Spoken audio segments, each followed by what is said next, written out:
BBMKU में धनबाद जिले के लगभग हज़ार अभ्यर्थी अपनी पीजी की तैयारी करते हैं और संबंधित अलग अलग कोर्स की तैयारी करने के लिए धनबाद बीबीएमकेयू आते हैं।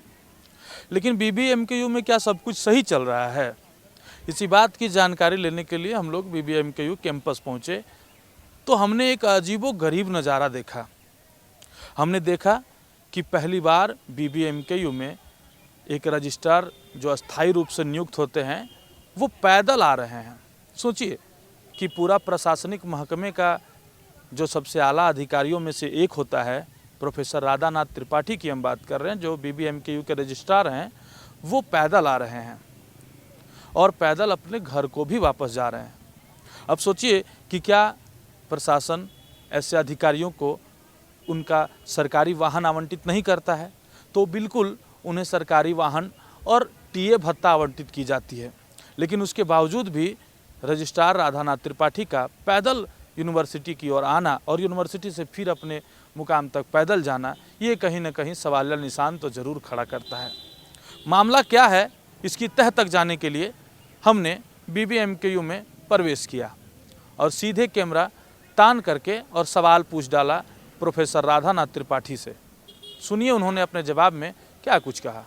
देखिए, पैदल इसलिए क्योंकि मेरा पर्सनल गाड़ी अभी नहीं है, मैं तो बाहर से आया हूँ और वो ऑफिशियल जो गाड़ी है जो रजिस्टर सेक्शन में था तो उसको मैंने यूज करता था, लेकिन वो ऑफिशियल गाड़ी है तो इसलिए मैं सोचा कि जो है इसको यूज करना मेरे लिए ठीक नहीं है, तो इसलिए मैं अपनी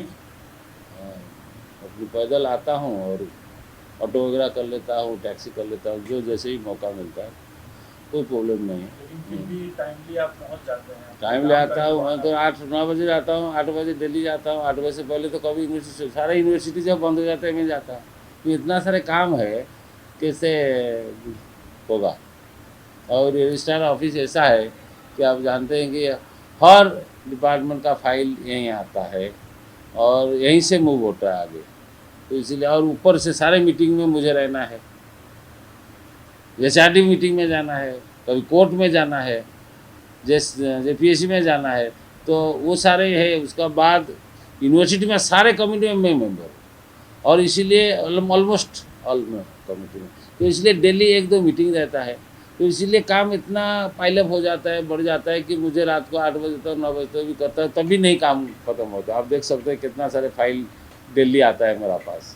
फिर भी मैं कोशिश कर रहा हूँ कि फाइल को टाइमली कर दूँ और जो प्रायोरिटी पर जो अर्जेंट मैटर है उसको ही मैं कोशिश करता हूँ कि जल्दी कैसे हो जाए। ये सब चीज़ में वो नहीं है। और ये देखिए, कोशिश मेरा यही है कि मैं सिस्टम में थोड़ी सी सुधार लाने के लिए कोशिश कर रहा हूँ। फिर भी रात में गाड़ी मिल जाती है आपको? 9 बजे निकलते हैं वहाँ से पैदल कभी चला जाता हूँ, अभी तो वहाँ तक चले जाता हूँ तो वहाँ ऑटो मिल जाता है बंको मोड़ से। ठिकाना भी बदल गया है तो नहीं, अभी तो मैंने लिया नहीं हूँ, मतलब एक टेम्परेरी गेस्ट हाउस में हूँ और उसका बाद जो है ढूंढ रहा हूँ कहीं कुछ अच्छा सा अकोमोडेशन मिल जाएगा तो फिर रिसीव कर जाएगा। एक रजिस्ट्रार के ऊपर में पूरे यूनिवर्सिटी की जिम्मेवारी होती है। अब अगर सोचिए कि रजिस्ट्रार के काम में ही अगर बाधा डाली जाए, उनको यूनिवर्सिटी समय पर पहुंचने नहीं दिया जाए, उनकी गाड़ी ले ली जाए या फिर उनका बंगलो ले लिया जाए और उन्हें प्राइवेट हाउस में रहना पड़े, वो भी किराया दे करके, तो सोचिए कि यूनिवर्सिटी की हालत कितनी खस्ता बनी हुई है। और यूनिवर्सिटी बनाई किस लिए गई थी और यूनिवर्सिटी में फ़िलहाल जिस तरह से राजनीतिकरण यूनिवर्सिटी का हो गया है, इसका खामियाजा सीधे अभ्यर्थियों को भुगतना पड़ेगा।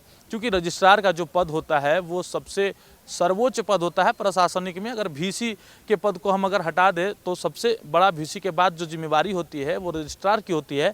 और अगर रजिस्ट्रार के काम में बाधा आए तो समझिए कि यूनिवर्सिटी पूरी तरीके से ठप हो जाएगी।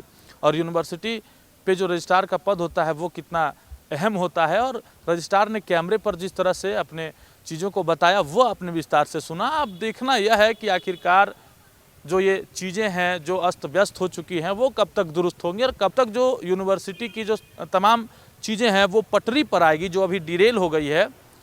लेकिन अब देखना यह है कि जो हम लोग खबर यह चला रहे हैं, इस खबर को संज्ञान में लेकर के BBMKU प्रशासन या VC जो रामकुमार सिंह हैं वो इस पर क्या एक्शन लेते हैं और आगे की कार्रवाई किस तरह से होती है। लेकिन फिलहाल हम लोग इजाज़त लेते हैं और मिलते हैं फिर किसी अन्य खबरों के साथ। तब तक के लिए देखते रहे मिरर मीडिया। सहयोगी संजय के साथ प्रभात पांडे।